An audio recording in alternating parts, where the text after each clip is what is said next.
Paulo Lins. Acabou? Folha de Rosto, Paulo Lins, take 1. Hoje, na literatura, como são vistas as favelas? A literatura ganhou uma coisa muito boa, que foi a sua própria produção. Eu costumo dizer que a melhor coisa que aconteceu na literatura nos últimos anos foi essa produção da literatura dita marginal, né? Sobretudo aqui em São Paulo.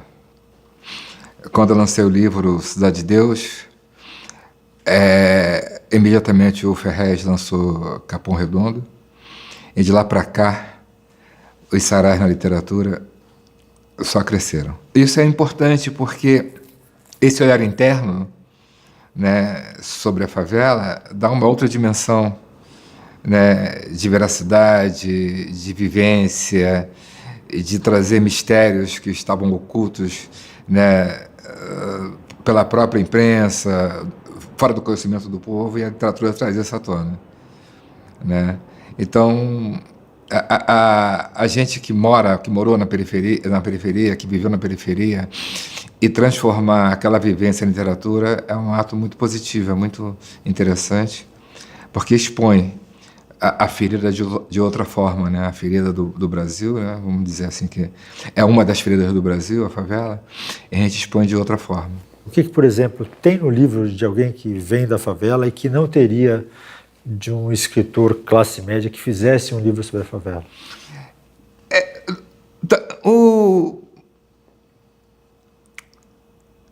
A questão é que não tinha, né? E o jeito, um exemplo assim de uma forma, alguma coisa assim que a entrada para o crime, por exemplo, como se entra para o crime? Porque, por exemplo, numa favela a gente já sabe quem vai entrar e quem não vai entrar para o crime, da onde vai sair os criminosos, a gente já sabe. Quando uma criança ainda pequena, a gente já sabe praticamente que ela pode se tornar um potencial bandido. Então, a forma que se entra, como é a relação dos bandidos com a comunidade, né? Essa intimidade, essa proximidade, a gente descreve de forma melhor. Tá, então é o ato pequeno, né? Assim, é o cotidiano, a rotina, a sutileza, o detalhe, que é a diferença, você acha? Eu acho que o convívio, né? O convívio traz isso tudo que você falou. A proximidade, a sutileza, as relações, o sistema de relação. Na verdade é o seguinte, o que é importante é o sistema de relação. Como a gente convive dentro da favela, com o pessoal envolvido na criminalidade e quem não está envolvido, né? Como é esse convívio? Por exemplo, eu tive muitos amigos que cresceram comigo, da minha idade, estudaram comigo e entraram para a criminalidade, né? E a gente já sabia que era um potencial bandido que iria se envolver. Não pela questão psicológica dele, mas pelo lugar da onde que ele via. Porque na favela existe uma estratificação social. Você está ali dentro, nem todo mundo ali pertence à mesma classe social, para você ter uma ideia. Tem uma diferenciação, né? Por exemplo, quem está lá no topo, vamos dizer que são filhos de famílias organizadas, de pais, funcionários públicos, que não perderam o emprego durante esse tempo todo aí de vida que a gente viveu no Brasil, pelo menos na minha geração, de desemprego, volta ao emprego, o Brasil sobe, o Brasil desce, né? Profissionais especializados, vamos dizer assim, né? Logo abaixo vem os filhos dos profissionais que são serventes. Suponhamos, tem um pedreiro que é lá de cima e depois vem o servente de pedreiro, o filho desse. Abaixo são aqueles filhos de trabalhadores informais que não tem carteira assinada, que vive de pequenos serviços. E logo abaixo é aquele que não sai da favela, ele trabalha ali dentro mesmo. O serviço dele é a própria favela que dá. É daí que vão sair os bandidos. Quer dizer, os bandidos são os mais pobres entre os pobres. O que quer dizer esse termo que você usou de neofavela? É uma coisa que acontece aconteceu no Brasil todo. O BNH, a Coab, a Singapura. A favela era ocupação, né? O pessoal ocupava e morava, fazia seus barracos ali, tinha aquela... Era uma coisa que era totalmente desorganizada. E depois vieram os conjuntos habitacionais. Os conjuntos habitacionais lá no Rio começou para tirar o pessoal dos morros da Zona Sul. Tentaram tirar os pessoal da Zona Sul do Rio de Janeiro, que tinha lá as favelas, em Copacabana, Ipanema, no Leblon, né?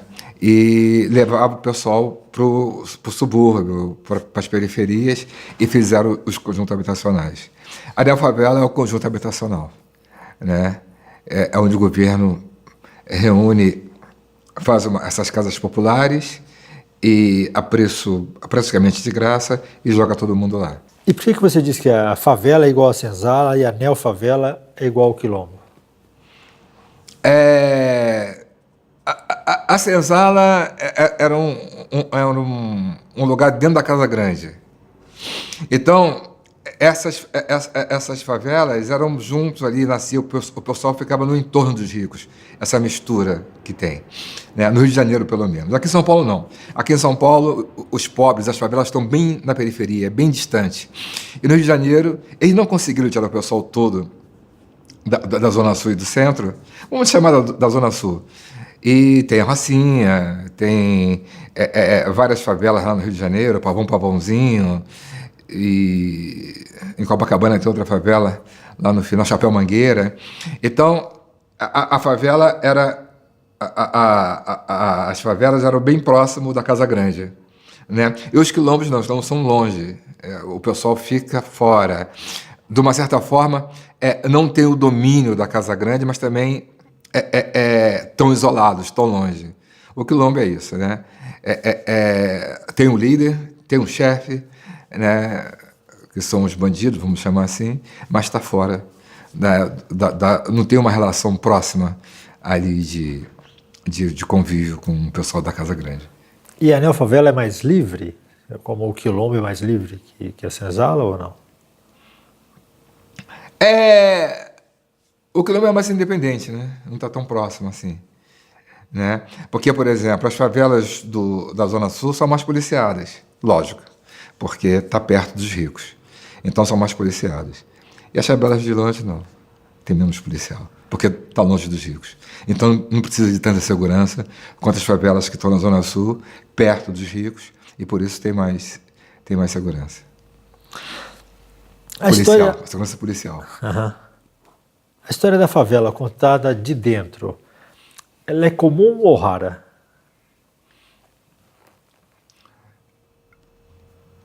Agora não só na literatura marginal, que surgiu junto com o rap, né? Então, assim, você vê na música, né? O hip hop, o rap é uma coisa que nasceu junto com a literatura marginal, né? E vem expondo essas feridas que não eram expostas. Ninguém nunca se preocupou com isso, na verdade. São poucos os autores que falavam de favela. É por isso que eu estou perguntando se é comum ou raríssimo, porque era raríssimo, né? Mas hoje em dia cresceu muito a produção própria. Então... É uma coisa que eu me lembro que todo mundo queria. As pessoas de bem, como diz o Antônio Cândido, né? Que lutam para melhorar a sua própria vida e a comunidade, queria que a favela tivesse mais ensino, não vou chamar de cultura, porque cultura a favela já tem, mas tivesse mais leitura, vamos dizer assim, tivesse mais investigação científica, mais leitura, mais escola, mais produção. E isso a favela se organizou sozinha, né? E esses novos escritores, né, trouxeram para o público as suas mazelas, né, de uma forma bem peculiar. Mas ainda são poucos os escritores que transbordam isso, né?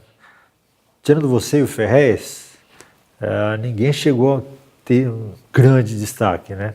Fora, né, da periferia. Olha, já tem um certo destaque entre os próprios favelados, de uma certa forma. Isso é interessante. Isso porque a linguagem é muito próxima.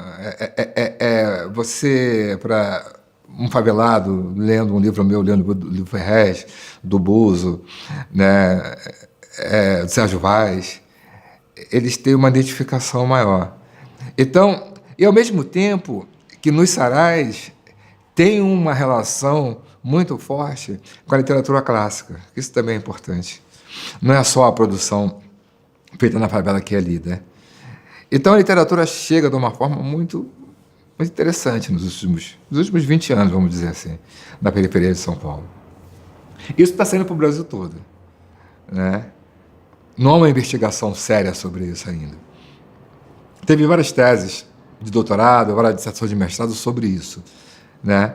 Mas é uma coisa que está acontecendo que eu fico muito, muito feliz por estar acontecendo. Os saraus, você acha que é uma chance a mais de fazer brotarem escritores na favela e na neofavela? A importância do sarau nas periferias talvez não seja de formar novas escrituras, mas sim de formar leitores, que é o mais importante. Né? Escritor é muito difícil seguir essa profissão. Quase ninguém quer. São poucos escritores.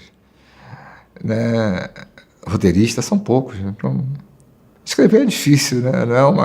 Não é uma arte que seja fácil de fazer, você tem que se dedicar muito.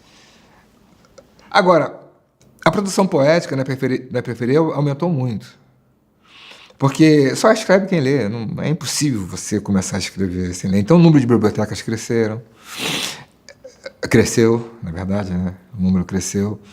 E são várias pessoas que nunca teriam a oportunidade de ler um livro e começaram a ler desde criança. Já tem moradores que já vêm com uma formação literária maior do que se não tivesse esse sarau. Então o importante é isso, a formação de novos leitores. Isso que é mais importante nessa periferia de São Paulo, com esses sarais. Para quem começa a escrever na favela ou na periferia, é difícil sair desse tema? Não, acho que não. Eu fui escrever sobre samba depois, né? Eu acho que não tem... Eu já escrevi várias outras coisas, poemas, né? Não tem como você ficar... Eu, por exemplo, não escreveria mais nada sobre a favela. Eu acho que o Cidadeu, para mim, já deu. Né? Eu não vou voltar a escrever sobre favela. A favela pode entrar, né, como uma... Pode entrar eventualmente, mas não como tema principal. Né? Talvez assim, eu fui chamado para fazer filmes sobre favela, sobre preso político, por exemplo, Quase Dois Irmãos com a Lúcia Murat. Estou fazendo agora uma série na televisão chamada Carcereiro, que é de preso. Mas tudo coincidência, não é porque eu queira fazer. Agora, o que acontece? Por eu ter estudado isso, por eu ter aprofundado, as pessoas que estão fazendo um trabalho relativo à favela me chamam para ajudar. Mas não parte de mim, eu vou, né, mais como convidado. Tá, mas de certa forma ganha uma marca, né? Assim, é difícil chamar para um livro sobre balé. Eu quero um livro sobre balé e pedem. Nós vamos pedir. Só se eu tiver a minha iniciativa se eu mesmo tomar a iniciativa. Agora, quando vai escrever sobre periferia, quando vai escrever sobre criminalidade, me chamam. Né? Eu quero me regenerar e não consigo.